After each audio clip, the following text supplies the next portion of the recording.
कहानी की शुरुआत में हम देखते हैं एक माइक नाम के आदमी को, जो उन जगहों पर जाना ज्यादा पसंद करता था जहां पर कहा जाता था कि वहां भूत प्रेत होते हैं। ऐसे पुराने होटल, हवेलियां या कब्रिस्तान जहां जाने से लोगों की फटती हो। लेकिन माइक को डर नाम की चीज ही नहीं लगती थी। वह हर ऐसी जगह पर एक रात गुजारता, फिर जो कुछ उसे महसूस होता वही अपनी किताबों में लिख देता। अब तक वह 3 किताबें लिख चुका था, 10 Haunted Mansions, 10 Haunted Graveyards और 10 Haunted Lighthouses। लेकिन सच ये था कि जिन जगहों को लोग भूतियां बताते थे, वहां माइक को कभी कुछ असली नहीं दिखा। बाद में उसे पता चलता कि ज्यादातर लोग अपने होटल या हवेलियां का नाम मशहूर करने के लिए ऐसी डरावनी कहानियां बना देते थे। एक दिन काम से फुर्सत मिलते ही माइक समुद्र के किनारे सर्फिंग करने चला गया। बड़ी बड़ी लहरें उठ रही थी और वह अपने सर्फिंग बोर्ड पर मजे से लहरों के साथ खेल रहा था। तभी आसमान में एक हवाई जहाज उड़ता हुआ दिखाई दिया, जिसके पीछे एक इंश्योरेंस कंपनी का बड़ा सा बैनर लगा हुआ था। माइक पानी में ही रुककर उस बैनर को पढ़ने लगा। उसी समय अचानक एक बहुत तेज लहर आई।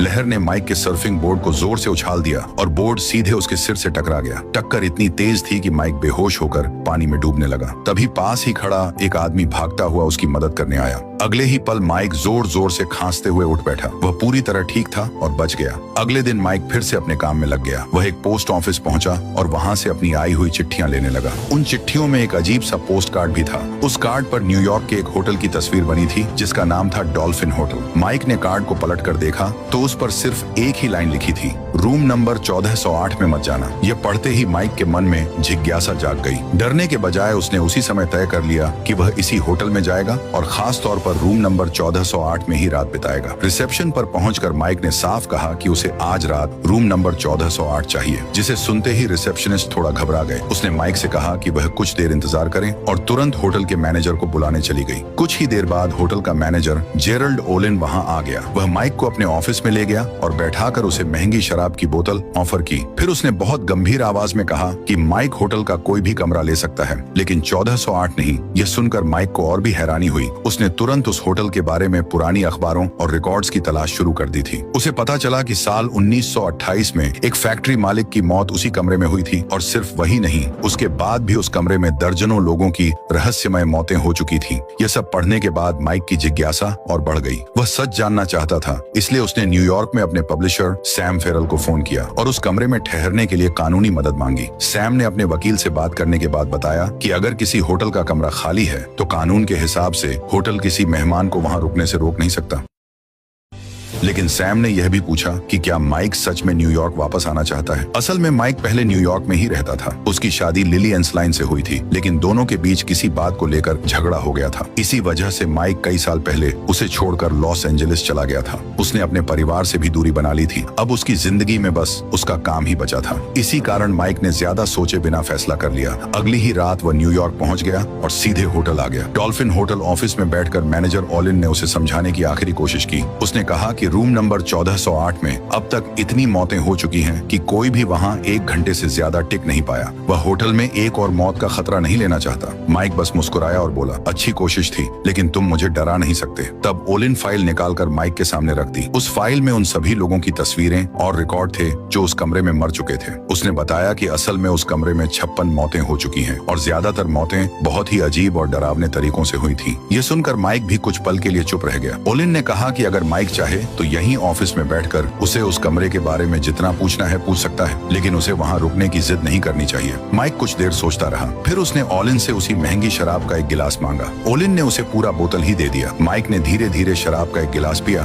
और फिर शांत आवाज में कहा, मुझे 1408 की चाबी दे दो। आखिरकार माइक की जिद के आगे मैनेजर ओलिन को झुकना ही पड़ा और उसने रूम नंबर की चाबी निकाल ली। इसी दौरान माइक ने मैनेजर से पूछा, अगर उस कमरे में कोई जाता ही नहीं तो क्या वह सालों से बंद पड़ा होगा? वहाँ की चादरें और सब चीजें तो धूल से भर गई होंगी। इस पर जेरल ओलिन ने बताया कि ऐसा नहीं है। हर महीने उसकी निगरानी में होटल के नौकर उस कमरे की सफाई करते हैं। लेकिन उसने एक डरावनी घटना भी बताई। एक बार सफाई करने के लिए भेजी गई एक नौकरानी कुछ ही मिनटों में कमरे से बाहर भागकर निकली। जब लोग उसे पकड़कर बाहर लाए तो देखा कि उसने कैंची से अपनी दोनों आंखें फोड़ ली थी और पागलों की तरह हंस रही थी। ये बात सुनकर माइक हंस पड़ा। उसने मजाक में कहा, तो तुम कहना चाहते हो कि उस कमरे में कोई भूत या शैतान रहता है? ओलिन गंभीर होकर कहा कि वह बस इतना ही कह सकता है कि माइक वहां ना जाए। उसने आखिरी बार उसे चेतावनी दी कि रूम नंबर 1408 में रुकना ठीक नहीं होगा, लेकिन माइक ने बस मुस्कुराकर कहा, कल सुबह मिलते हैं मिस्टर ओलिन। इतना कहकर माइक अपने कमरे की तरफ चल पड़ा और ओलिन लिफ्ट से वापस चला गया। कुछ देर बाद माइक उस कमरे के सामने खड़ा था। रूम 1408 जो डॉल्फिन होटल में था,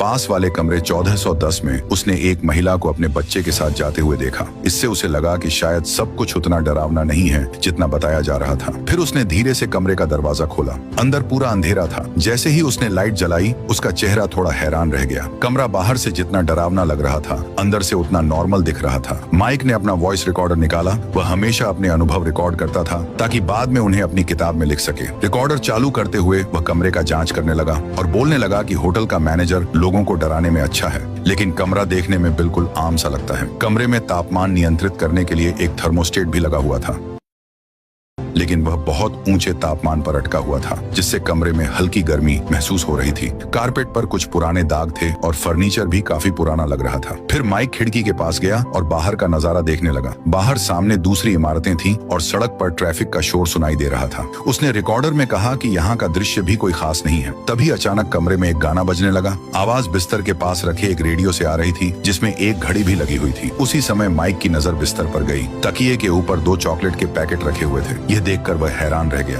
क्योंकि कुछ ही देर पहले वह उसी बिस्तर से उठा था और वहाँ कोई चॉकलेट नहीं थी। थोड़ी देर बाद वह बाथरूम में गया। वहाँ जो उसने देखा उससे उसके होश उड़ गए। कुछ मिनट पहले उसने टॉयलेट पेपर फाड़कर अपने पसीने को पोंछा था, लेकिन अब वही टॉयलेट पेपर किसी ने फिर से ठीक से लगा दिया था, जैसे किसी ने उसे वापस सजा दिया हो। माइक ने पूरे कमरे की तलाश की, लेकिन उसे कहीं भी किसी दूसरे इंसान के होने का कोई निशान नहीं मिला। अब उसके मन में थोड़ा डर और उलझन पैदा होने लगी। तभी उसे छत पर बने एक वेंटिलेशन हिस्से में किसी परछाई जैसी चीज दिखी। माइक को लगा कि शायद होटल के लोग उसे डराने के लिए कोई चाल चल रहे हैं। उसने तुरंत रिसेप्शन पर फोन किया और पूछा कि क्या कोई इंजीनियर भेजा जा सकता है, क्योंकि कमरे का थर्मोस्टेट ठीक से काम नहीं कर रहा। रिसेप्शनिस्ट ने बताया कि वे तुरंत एक इंजीनियर भेज रहे हैं। यह सुनकर माइक थोड़ा शांत हो गया। फिर भी उसके मन में शक था कि शायद कमरे में कोई छुपा हुआ गुप्त हिस्सा हो, जहां से कोई उसे डराने की कोशिश कर रहा हो। कुछ देर बाद उसने कमरे की सारी लाइटें बंद कर दी और अपनी अल्ट्रावायलेट लाइट निकाली। उस रोशनी में दीवारों और फर्श को देखने पर कई पुराने धब्बे दिखाई दे रहे थे। यह देखकर माइक सोचने लगा कि शायद इसी कमरे में बहुत लोगों की दर्दनाक मौत हुई होगी। इसके बाद उसने लाइट फिर से जला दी और सोफे पर बैठकर यह सब बातें अपने टेप रिकॉर्डर में बोलने लगा। अचानक दरवाजे पर दस्तक हुई। माइक घबराकर खड़ा हो गया और धीरे धीरे दरवाजा खोलने लगा। दरवाजा जैसे अंदर की तरफ अटक गया था, लेकिन जब उसने जोर लगाया तो वह अचानक खुल गया और माइक लगभग पीछे गिरते गिरते बचा। दरवाजे पर एक इंजीनियर खड़ा था। उसने पूछा कि थर्मोस्टेट कमरे को बहुत गर्म कर रहा है या ठंडा। माइक ने कहा कि वह खुद देखकर ठीक कर दे, लेकिन इंजीनियर अंदर नहीं आया। वह दरवाजे पर ही खड़ा रहा और बाहर से ही माइक को इशारा देता रहा। उन्हीं इशारा की मदद से माइक ने थर्मोस्टेट ठीक कर लिया। जब माइक उसे धन्यवाद कहने के लिए मुड़ा तो उसने देखा कि वह इंजीनियर वहां से जा चुका था। अचानक बिस्तर के पास रखा रेडियो फिर से अपने आप वहीं गाना बजाने लगा। आवाज सुनते ही माइक बुरी तरह घबरा गया और उसके हाथ से शराब का गिलास गिर गया। गुस्से में उसने तुरंत रेडियो बंद कर दिया, लेकिन कुछ ही सेकंड बाद रेडियो फिर अपने आप चालू हो गया। अब माइक डरकर थोड़ा पीछे हट गया। उसी पल उसे मैनेजर जेरल्ड ओलिन की बात याद आई कि इस कमरे में कोई भी 1 घंटे से ज्यादा टिक नहीं पाता। फिर भी माइक को अभी तक यही लग रहा था कि शायद यह सब ओलिन की कोई चाल है। वह मन ही मन उसे कोसने लगा। माइक खिड़की के पास गया और बाहर देखने लगा, लेकिन अचानक उसे महसूस हुआ कि बाहर सड़क पर चल रही गाड़ियों की आवाज गायब हो गई है। सब कुछ एकदम खामोश हो गया था। ये देखकर वह और भी बेचैन हो गया। जैसे ही वह खिड़की से हटने लगा, अचानक खिड़की का कांच तेज झटके से नीचे गिरा और उसका हाथ बुरी तरह उसमें फंस गया। उसका हाथ बुरी तरह दब गया और वह दर्द से चिल्ला उठा। किसी तरह उसने अपना हाथ छुड़ाया और तुरंत बाथरूम में जाकर नल खोल दिया ताकि ठंडे पानी से घाव धो सके। लेकिन जैसे ही पानी निकला, ठंडे पानी की जगह बहुत गर्म पानी की तेज धार निकलने लगी। उस गर्म पानी ने उसके जख्म को और जला दिया। माइक दर्द से तड़पते हुए पीछे हट गया और गुस्से में नल को लात मारकर बंद कर दिया। फिर वह वापस कमरे में आकर सोफे पर बैठ गया और खुद को शांत करने की कोशिश करने लगा। लेकिन तभी एक बार फिर वही गाना रेडियो पर बजने लगा। इस बार माइक पूरी तरह तंग आ चुका था। उसने गुस्से में उठकर रेडियो का प्लग ही निकाल दिया। उसे लगा कि अब तो आवाज बंद हो जाएगी, लेकिन हैरानी की बात यह थी कि प्लग निकालने के बाद भी रेडियो पर लगी घड़ी का टाइमर चलता ही रहा और रुकने का नाम नहीं ले रहा था। यह सब देखकर माइक पूरी तरह घबरा गया। उसी समय अचानक कमरे का फोन बज उठा। माइक ने जल्दी से फोन उठाया। दूसरी तरफ होटल की रिसेप्शनिस्ट थी। उसने शांत आवाज में कहा, मिस्टर माइक, आपने जो सैंडविच ऑर्डर किया था उसे तैयार होने में अभी 10 मिनट और लगेंगे। असुविधा के लिए हमें खेद है। ये सुनते ही माइक हैरान रह गया। क्योंकि उसने तो कोई सैंडविच ऑन ऑर्डर ही नहीं किया था। उसने गुस्से में कहा, ठीक है, मैं हार मानता हूँ, अब तुम लोग अपनी यह चालबाजी बंद करो, मुझे अभी के अभी यहाँ से चेकआउट करना है, मैं घायल हो गया हूँ, जल्दी से मेरे लिए टैक्सी बुलाओ, मुझे अस्पताल जाना है। लेकिन रिसेप्शनिस्ट ने बस इतना कहा कि वह उसकी मदद नहीं कर सकती। माइक ने अपना बैग उठाया और तुरंत दरवाजे की तरफ बढ़ा। उसने दरवाजा खोलने की कोशिश की, लेकिन दरवाजा फिर से जाम हो चुका था। उसने पूरी ताकत लगा दी, फिर भी दरवाजा नहीं खुला। उसे लगा शायद दरवाजा लॉक हो गया है, इसलिए उसने चाबी से खोलने की कोशिश की, लेकिन जैसे ही उसने दरवाजे के नब को पकड़ा, वह टूटकर सीधे उसके हाथ में आ गया। अब माइक बुरी तरह घबरा गया। वह दरवाजे को लात मार मार कर तोड़ने की कोशिश करने लगा और जोर जोर से मदद के लिए चिल्लाने लगा, मगर ना तो दरवाजा टूटा और ना ही उसकी आवाज कमरे के बाहर तक पहुंची। तभी उसने दरवाजे के पीप होल से बाहर झांक कर देखने की कोशिश की, लेकिन जैसे ही उसने उसमें देखा, वह डर से पीछे हट गया, क्योंकि पीप होल में उसे बाहर का नजारा नहीं दिख रहा था, बल्कि उसे अपनी ही आंख दिखाई दे रही थी, जैसे दूसरी तरफ भी वहीं खड़ा हो। डरकर वह दरवाजे से दूर हट गया और भागकर खिड़की के पास पहुंचा। नीचे सड़क पर उसे एक आदमी चलता हुआ दिखाई दिया। माइक जोर जोर से चिल्लाने लगा और इशारों से उसे बुलाने लगा। खुशकिस्मती से उस आदमी ने ऊपर देखा और खिड़की के पास आ गया। माइक ने उसे इशारों से पुलिस को फोन करने को कहा, लेकिन तभी अजीब बात हुई। वह आदमी माइक की मदद करने के बजाय उसकी हर हरकत की नकल करने लगा। माइक जो भी करता, वह आदमी भी बिल्कुल वही करने लगता। यह देखकर माइक और भी परेशान हो गया। उसने पास रखा एक लैंप उठाया और उसकी रोशनी अपने चेहरे पर डाली। उसी पल नीचे खड़ा वह आदमी भी लैंप उठाकर अपने चेहरे पर रोशनी डालने लगा। जब माइक ने ध्यान से देखा तो उसके होश उड़ गए। वह आदमी कोई और नहीं बल्कि माइक का ही हमशक्ल था, बिल्कुल उसी जैसा। उसी समय अचानक कमरे में तेज आवाज हुई। माइक घबराकर पीछे मुड़ा तो उसने देखा कि कमरे के अंदर एक डरावना आदमी खड़ा है, जिसके हाथ में बड़ा सा हथौड़ा था। वह आदमी अचानक माइक पर हमला करने लगा और हथौड़े से उस पर वार करने लगा। माइक किसी तरह उससे बचता हुआ पीछे हटता गया और डर के मारे आंखें बंद करके कमरे के एक कोने में दुबक गया। लेकिन अगले ही पल जब उसने आंखें खोली तो सामने का नजारा और भी डरावना था। यह देखकर माइक की जान में थोड़ी जान आई कि वह अभी जिंदा है। वह फिर से खिड़की के पास गया और मदद पाने की कोशिश करने लगा। उसने पास रखा एक लैंप उठाया और उसे नीचे सड़क की तरफ फेंक दिया, ताकि कोई आवाज सुनकर ऊपर देखे और उसकी मदद के लिए पुलिस को बुला ले। लेकिन हैरानी की बात यह थी कि वह लैंप नीचे गिरने से पहले ही जैसे हवा में गायब हो गया। यह देखकर माइक पूरी तरह हैरान रह गया। उसे समझ ही नहीं आ रहा था कि उसके साथ आखिर हो क्या रहा है। तभी उसे याद आया कि यहाँ आने से पहले होटल के मैनेजर जेरल्ड डोलिन ने उसे महंगी शराब की एक बोतल दी थी। उसने वह शराब पी भी थी, साथ ही उसने वह चॉकलेट भी खाई थी जो अचानक कमरे में दिखाई दी थी।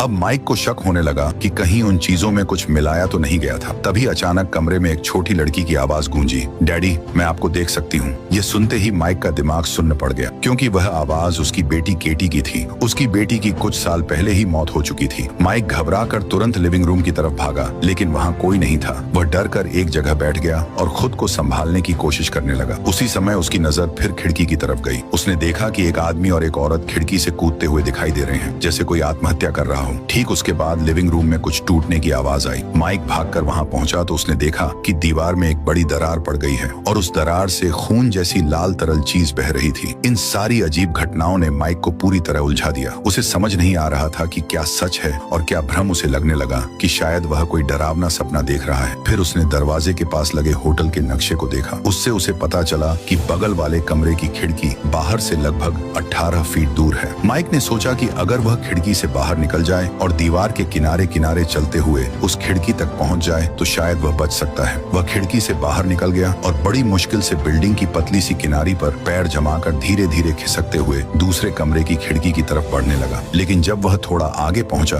और इधर उधर देखा तो उसके होश उड़ गए। वहां दूर दूर तक किसी भी कमरे की खिड़की दिखाई नहीं दे रही थी। पूरी दीवार खाली थी, जैसे उस मंजिल पर सिर्फ रूम 1408 ही मौजूद हो। डर और घबराहट में माइक का संतुलन बिगड़ गया और वह लगभग नीचे गिरने ही वाला था, लेकिन किसी तरह उसने खुद को संभाल लिया और वापस अपने कमरे की खिड़की की तरफ लौटने लगा। जैसे ही वह वापस खिड़की के अंदर घुसने लगा, अचानक अंदर से एक अनजान औरत ने उस पर हमला कर दिया। उसे बचने की कोशिश में माइक पीछे हट गया और बिल्डिंग से नीचे गिरने लगा। खुशकिस्मती से वह दीवार के एक किनारे से लटक गया और किसी तरह खुद को पकड़े रहा। उसी समय वह औरत जिसने उस पर हमला किया था अचानक खिड़की से नीचे कूद गई और उसके बाद वह खिड़की धीरे धीरे अपने आप बंद होने लगी। माइक ने पूरी ताकत लगाकर खुद को ऊपर खींचा, और खिड़की बंद होने से पहले किसी तरह वापस कमरे के अंदर घुस गया। अंदर आते ही उसने राहत की सांस ली। अब उसे धीरे धीरे यकीन होने लगा था कि जो कुछ हो रहा है वह शायद कोई साधारण घटना नहीं है। उसने दरवाजे के पास लगा होटल का नक्शा फिर से देखा, लेकिन इस बार नक्शा बदल चुका था। उसमें होटल के बाकी सारे कमरे गायब थे। पूरे नक्शे में सिर्फ एक ही कमरा दिख रहा था, रूम नंबर 1408, और वह भी होटल के बिल्कुल बीच में। माइक ने घबराकर चारों तरफ नजर दौड़ाई। उसने देखा कि कमरे की खिड़कियां अब जैसे दीवारों में बंद हो चुकी थीं। यह सब देखकर उसका सिर दर्द से फटने लगा। तभी उसे अपने मोबाइल फोन का ख्याल आया। उसने जल्दी से बैग से फोन निकाला, लेकिन उसमें कोई सिग्नल नहीं था। फिर उसने अपना लैपटॉप खोला और इंटरनेट कॉल करने की कोशिश की। काफी कोशिशों के बाद उसका संपर्क उसकी पत्नी लिली एंसलाइन से हो गया। माइक घबराई हुई आवाज में बोला, लिली प्लीज पुलिस को कॉल करो और उन्हें बताओ कि मैं डॉल्फिन होटल के रूम नंबर 1408 में फंस गया हूँ। लेकिन लिली यह सुनकर नाराज हो गई। उसे अभी अभी पता चला था कि माइक न्यूयॉर्क में है और फिर भी वह उससे मिलने नहीं आया। माइक बार बार उससे मदद मांगता रहा, लेकिन वह उसकी बात ठीक से समझ ही नहीं पा रही थी। उसी दौरान कमरे में लगा फायर स्प्रिंकलर अचानक चालू हो गया और चारों तरफ पानी गिरने लगा। माइक गुस्से में आया और उसने पास पड़ा लकड़ी का टुकड़ा उठाकर स्प्रिंकलर पर मार दिया, जिससे पानी गिरना बंद हो गया। तभी उसकी नजर स्प्रिंकलर के पास बने वेंटिलेशन पर पड़ी। माइक को लगा कि शायद वह उसी रास्ते से कमरे से बाहर निकल सकता है। वह किसी तरह वेंटिलेशन के अंदर घुस गया और रेंगते हुए आगे बढ़ने लगा। कुछ दूर जाने के बाद उसने नीचे झांक कर देखा। नीचे एक औरत अपने बच्चे को गोद में लिए बैठी थी। माइक ने तुरंत उस औरत को आवाज लगाई और मदद मांगी, लेकिन तभी अजीब बात हुई। उस कमरे के अंदर से उसी की आवाज गूंजने लगी। उसी पल उस औरत ने ऊपर देखा और माइक का दिल जैसे रुक गया। वह औरत कोई और नहीं बल्कि उसकी पत्नी लिली थी और उसकी गोद में उनकी बेटी केटी बैठी हुई थी। असल में वह माइक के बीते हुए समय का एक दृश्य था, जैसे वह अपने ही अतीत को देख रहा हो। यह देखकर माइक का दिमाग चकरा गया। वह घबराकर आगे बढ़ गया और थोड़ी दूर पर उसे एक और वेंटिलेशन जाली दिखाई दी। इन सब दृश्यों ने माइक को अपने अतीत की कई दर्दनाक यादें याद दिला दी। कुछ साल पहले माइक, लिली और उनकी बेटी केटी बहुत खुशहाल जिंदगी जी रहे थे, लेकिन एक दिन उन्हें पता चला कि केटी को एक लालाज बीमारी है। धीरे धीरे उसकी हालत बिगड़ती गई। लिली उम्मीद छोड़ चुकी थी। वह अपनी बेटी के आखिरी दिनों में उसे धार्मिक बातें सिखाती रहती थी। वह उसे समझाती थी कि एक दिन हर इंसान मरता है और स्वर्ग जाता है और वहाँ वह भगवान से मिलता है। वह केटी को दिलासा देती थी कि वह भी एक दिन स्वर्ग जाएगी। लेकिन आखिरकार एक दिन केटी की मौत हो गई। इसके बाद माइक पूरी तरह टूट गया। उसने अपनी बेटी की मौत का दोष लिली पर डालना शुरू कर दिया। वह उससे कहने लगा कि अगर उसने सिर्फ भगवान पर भरोसा करने के बजाय केटी का हौसला बढ़ाया होता तो शायद वह बच सकती थी। इन सब यादों को देखते हुए माइक को एहसास होने लगा कि यह कमरा जैसे उसके अतीत के दर्द और डर को उसके सामने जिंदा कर रहा था। उस घटना के बाद माइक की जिंदगी पूरी तरह बदल गई थी। उसकी पत्नी लिली एंसलाइन अकेली पड़ गई थी और माइक के पिता अपना बुढ़ापा ओल्ड एज होम में बिता रहे थे। वेंटिलेशन में आगे बढ़ते हुए माइक ने जैसे ही नीचे झांका, उसे अपने पिता दिखाई दिए। वे उसे घूर कर देख रहे थे। यह देखकर माइक डर गया और जल्दी जल्दी वेंटिलेशन में आगे बढ़ने लगा। लेकिन अब समस्या यह थी कि वेंटिलेशन से बाहर निकलने का कोई रास्ता दिखाई नहीं दे रहा था। तभी थोड़ी दूर आगे उसे एक डरावना दृश्य दिखा। वहाँ एक आदमी की लाश पड़ी थी जो धूल और मकड़ी के जालों से ढकी हुई थी। ऐसा लग रहा था कि उसे मरे कई साल हो चुके हैं। माइक धीरे धीरे उसके पास गया और ध्यान से देखा। उस आदमी की गर्दन पर सुई धागा लगा हुआ था, जैसे किसी ने सिलाई की हो। अचानक वह मुर्दा हिलने लगा और अगले ही पल वह जाग उठा। यह देखकर माइक की सांसें जैसे रुक गईं। वह तुरंत मुड़कर पूरी तेजी से भागने लगा, लेकिन उस मुर्दे ने उसके पैरों को पकड़ लिया। घबराकर माइक ने पूरी ताकत से उसके सिर पर लात मारी, जिससे वह पकड़ ढीली पड़ गई और माइक किसी तरह खुद को छुड़ाकर वापस कमरे में भाग आया। कमरे में लौटकर उसने राहत की सांस ली। खुद को शांत करने के लिए उसने सोचा कि थोड़ी शराब पी ले। वह फ्रिज के पास गया और उसे खोला, लेकिन जैसे ही उसने फ्रिज खोला, उसके अंदर उसे होटल का मैनेजर जेरल्ड ओलिन दिखाई देने लगा। ओलिन ने जैसे उसे कहा, तो बताइए मिस्टर एंसलिन, आपको भूत प्रेत और भगवान पर यकीन नहीं है ना? आप तो हमेशा इन चीजों का मजाक उड़ाते रहे हैं, लेकिन क्या आपको पता है लोग भूत प्रेतों पर यकीन क्यों करते हैं? क्योंकि इससे उन्हें उम्मीद मिलती है कि मौत के बाद भी इंसान की आत्मा किसी रूप में मौजूद रहती है। यह सुनकर माइक गुस्से में चिल्लाने लगा, लेकिन असल में वह किसी इंसान पर नहीं बल्कि सिर्फ फ्रिज पर ही चिल्ला रहा था, क्योंकि वहाँ कोई नहीं था। गुस्से में उसने पास रखी एक बाइबल उठाई और उसे पढ़ने के लिए खोला, लेकिन हैरानी की बात यह थी कि उस बाइबल के सारे पन्ने बिल्कुल खाली थे। उसी समय उसे अपने अतीत का एक और दृश्य दिखाई देने लगा। उसमें उसकी बेटी केटी अस्पताल के बिस्तर पर अपने आखिरी पल बिता रही थी। उस दृश्य में माइक अपनी पत्नी लिली से कह रहा था कि अगर उसने केटी को भगवान के बारे में बताने के बजाय उसे जीने की उम्मीद दी होती तो शायद वह बच सकती थी। यह दृश्य देखकर माइक को धीरे धीरे एहसास होने लगा कि उसने कितना गलत किया था। केटी को बचाना किसी के बस में नहीं था। अब कमरे का तापमान अचानक बहुत ठंडा होने लगा। माइक ठंड से कांपने लगा। वह एक चादर में खुद को लपेटकर कमरे के कोने में बैठ गया और गर्मी पाने के लिए कमरे की कुछ चीजों से आग जलाने की कोशिश करने लगा। अब उसे ऐसा लगने लगा था जैसे वह किसी नर्क में फंस गया हो और अपने पुराने कर्मों की सजा भुगत रहा हो। तभी अचानक उसे अपने लैपटॉप से आवाज सुनाई दी। वह आवाज उसकी पत्नी लिली की थी। माइक ने तुरंत लैपटॉप खोला और वीडियो कॉल पर लिली को देखकर वह हैरान भी हुआ और खुश भी। माइक ने वीडियो कॉल पर अपनी पत्नी लिली एंसलाइन से फिर से मदद मांगी और उससे कहा कि वह तुरंत पुलिस को फोन करे। लिली ने बताया कि उसने पहले ही पुलिस को कॉल कर दिया है और होटल के रूम 1408 के बारे में भी बता दिया है। उसने माइक को दिलासा देते हुए कहा कि घबराने की जरूरत नहीं है। वह खुद भी लगभग 15 मिनट में होटल पहुंचने वाली है। लेकिन माइक ने जैसे ही कमरे में लगी घड़ी देखी, वह घबरा गया। घड़ी के टाइमर के हिसाब से उसके पास अब सिर्फ 2 मिनट बचे थे। उसने लिली से जल्दी आने के लिए कहा क्योंकि उसे लग रहा था कि अगर देर हुई तो वह जिंदा नहीं बचेगा। तभी अचानक वीडियो कॉल की स्क्रीन पर दिख रहा माइक कुछ अजीब तरह से मुस्कुराने लगा। स्क्रीन पर मौजूद वही माइक लिली से कहने लगा कि वह आराम से 15 मिनट बाद कमरे में आ जाए। यह देखकर असली माइक समझ गया कि यह कमरा अब लिली को भी अपना शिकार बनाना चाहता है। वह घबराकर लिली को बार बार होटल में आने से रोकने लगा। लेकिन तभी अचानक कॉल कट गई। उसी समय कमरे में एक और भयानक घटना शुरू हो गई। पूरा कमरा अपने आप टूटने फूटने लगा और जैसे किसी तूफान का असर अंदर ही अंदर फैल गया।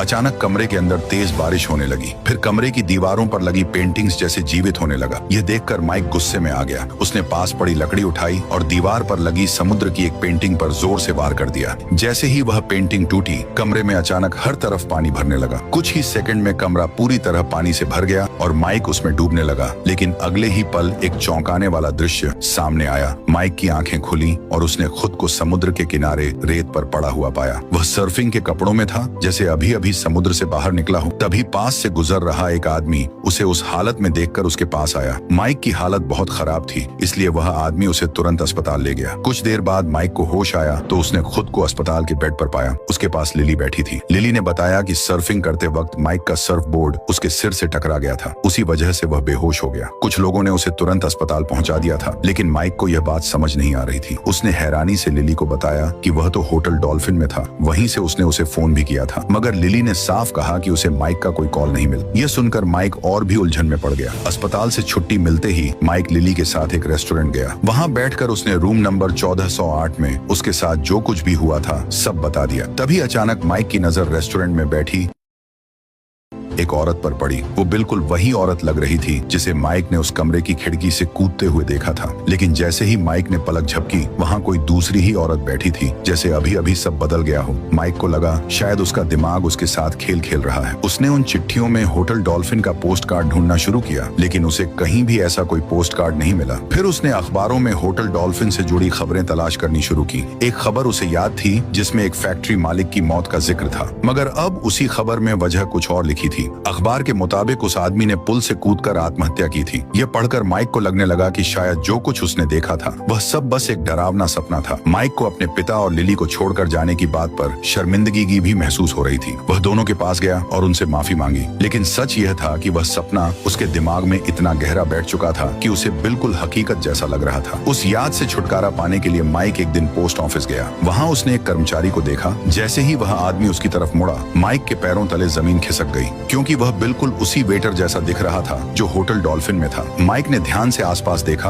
और उसकी धड़कनें तेज हो गईं। पोस्ट ऑफिस के बाकी कर्मचारी भी उसे होटल डॉल्फिन के स्टाफ जैसे ही लग रहे थे। ये सब देखकर उसका सिर चकराने लगा और अगले ही पल सब कुछ फिर से बदल गया। जब माइक ने खुद को संभाला तो वह फिर उसी जगह था, रूम नंबर 1408 के अंदर। अब उसे समझ आ चुका था कि जो कुछ हुआ था वो सपना नहीं था। असलियत यह थी कि माइक अभी तक उस कमरे से बाहर निकल ही नहीं पाया था और 1408 अब भी उसके साथ खेल खेल रहा था। इतने में माइक की नजर अचानक अपनी बेटी केटी पर पड़ी। उसे देखकर माइक खुद को रोक नहीं पाया और दौड़कर उसे गले लगा लिया। उसकी आंखों से आंसू बहने लगे, जैसे उसे लगा हो कि सब कुछ फिर से ठीक हो गया है। लेकिन अगले ही पल वही रेडियो अचानक बजने लगा और उसी पल उसकी बेटी उसकी बाहों में ही राख बनकर बिखर गई। माइक घबरा गया। वो पागलों की तरह कमरे की चीजें इधर उधर फेंकने लगा। तभी अचानक सब कुछ फिर से बदल गया। जब उसने खुद को संभाला तो वह फिर उसी होटल के कमरे में खड़ा था और हैरानी की बात यह थी कि कमरा बिल्कुल पहले की तरह साफ साफ सुथरा था। घड़ी की तरफ देखा तो उसमें फिर से 1 घंटे का टाइमर शुरू हो चुका था। तभी कमरे का फोन बज उठा। माइक ने फोन उठाया और गुस्से में बोला, तुम मुझे सीधे मार क्यों नहीं देते? फोन के दूसरी तरफ से ठंडी आवाज आई, या फिर आप हमारी एक्सप्रेस चेकआउट सर्विस लेकर तुरंत चेकआउट कर सकते हैं। यह सुनकर माइक ने चुपचाप रिसीवर टेबल पर रख दिया और लिविंग रूम की तरफ बढ़ गया। वहां पहुंचते ही उसकी नजर छत से लटकते एक फांसी के फंदे पर पड़ी। अब उसे समझ आने लगा था कि इस कमरे की एक्सप्रेस चेकआउट सर्विस का असली मतलब क्या है। असल में उस कमरे में कोई भूत या प्रेत नहीं था। वह कमरा खुद एक शैतान की तरह था। जो भी वहां ठहरता, यह कमरा उसे उसके डर, उसके पछतावे और उसकी सबसे दर्दनाक यादों से तोड़ देता। इंसान या तो हर घंटे इस डर में तड़पता रहता या फिर उसी कमरे के बताए रास्ते पर चलकर अपनी जान दे देता। शायद इसी वजह से आज तक जो भी उस कमरे में गया वह जिंदा वापस नहीं लौट पाया। तभी माइक की नजर सामने लगे आईने पर पड़ी और उसके शरीर में सेंध दौड़ गई। आईने में उसे खुद की लाश दिखाई दे रही थी जो उसी फंदे से लटकी हुई थी। उसी वक्त अचानक फोन फिर से बज उठा। इस बार दूसरी तरफ से आवाज आई, माफ कीजिएगा सर, मैं आपको बताना भूल गई थी। आपकी पत्नी ने कुछ देर पहले कॉल किया था। फोन के दूसरी तरफ से आवाज आई कि उसकी पत्नी 5 मिनट में इस कमरे में पहुंचने वाली है। यह सुनते ही माइक घबरा गया। उसने तुरंत कहा, जो करना है मेरे साथ करो, लेकिन मेरी पत्नी को छोड़ दो। उस पल माइक को अपनी पूरी जिंदगी याद आने लगी। उसे एहसास हुआ कि वह हमेशा स्वार्थी रहा है, लेकिन अब वह किसी और को इस कमरे की बलि नहीं बनने देगा। उसने तय कर लिया कि अगर उसे मरना भी पड़ा तो वह इस शैतानी कमरे को भी साथ खत्म कर देगा। यही सोचकर माइक ने शराब की बोतल में आग लगाई और उसे बेडरूम की तरफ फेंक दिया। देखते ही देखते कमरे में आग फैलने लगी। दूसरी तरफ होटल में आग लगते ही हर तरफ अफरा तफरी मच गई। लोग भागने लगे। फायर ब्रिगेड पहुंच गई। उसी दौरान लिली भी वहां पहुंच गई। होटल को जलता देख वो रोते हुए फायर ब्रिगेड वालों से अपने पति माइक को बचाने की गुहार लगाने लगी। लेकिन तभी उस कमरे के अंदर जोरदार धमाका हुआ और दरवाजे पर लिखा रूम नंबर 1408 धीरे धीरे ऐसे मिटने लगा जैसे स्याही नहीं खून बह रहा हो। इसका मतलब साफ था, उस शैतानी कमरे का अंत हो चुका था। कुछ दिनों बाद माइक का फ्यूनरल रखा गया। वहाँ होटल का मैनेजर ओलिन भी मौजूद था। उसने लिली से कहा कि माइक की मौत बेकार नहीं गई। रूम नंबर 1408 को खत्म करके उसने कई लोगों की जान बचा ली। अब उस कमरे में कोई और नहीं मरेगा। ये कहते हुए ओलिन ने उसे एक बॉक्स दिया। उसमें माइक की कुछ चीजें थीं जो उस कमरे से मिली थी, लेकिन लिली ने वह बॉक्स लेने से मना कर दिया और वहां से चली गई। ओलिन फिर अपनी कार में बैठ गया। कुछ देर बाद उसने जिज्ञासा में वह बॉक्स खोल लिया। अंदर माइक का टेप रिकॉर्डर भी था। उसने रिकॉर्डर चलाया और उसमें से माइक की आवाज सुनाई देने लगी, लेकिन उसी रिकॉर्डिंग के पीछे उसे एक छोटी बच्ची की आवाज भी सुनाई दी। ओलिन को लगा शायद उसने गलत सुना है। तभी अचानक उसे महसूस हुआ कि कार की पिछली सीट पर कोई बैठा है। उसने शीशे में देखा तो वहाँ माइक दिखाई दिया। उसका शरीर बुरी तरह जला हुआ था। ओलिन घबराकर तुरंत पीछे मुड़ा, लेकिन वहाँ कोई नहीं था। उसने सोचा शायद यह सिर्फ उसका वहम है और खुद को संभालने की कोशिश करने लगा। लेकिन कहानी यहीं खत्म नहीं होती। दूसरी तरफ माइक खुद को फिर उसी कमरे में खड़ा पाता है। कमरा पूरी तरह जल चुका था। दीवारें काली हो चुकी थी, फिर भी वह वहीं मौजूद था। माइक खिड़की के पास खड़ा सिगरेट पी रहा था। तभी अचानक उसे अपनी बेटी की आवाज सुनाई दी। डैड। अपनी बेटी की पुकार सुनते ही माइक ने पीछे मुड़कर देखा और धीरे धीरे दरवाजे की तरफ बढ़ गया, जैसे अब वह आखिरकार उस जगह से बाहर जाने वाला हो जहां से कोई कभी वापस नहीं आया था। और इसी के साथ इस कहानी का अंत यहीं होता है। अगर दोस्त आपको यह हमारा वीडियो पसंद आया हो तो लाइक करके चैनल को सब्सक्राइब कर लेना।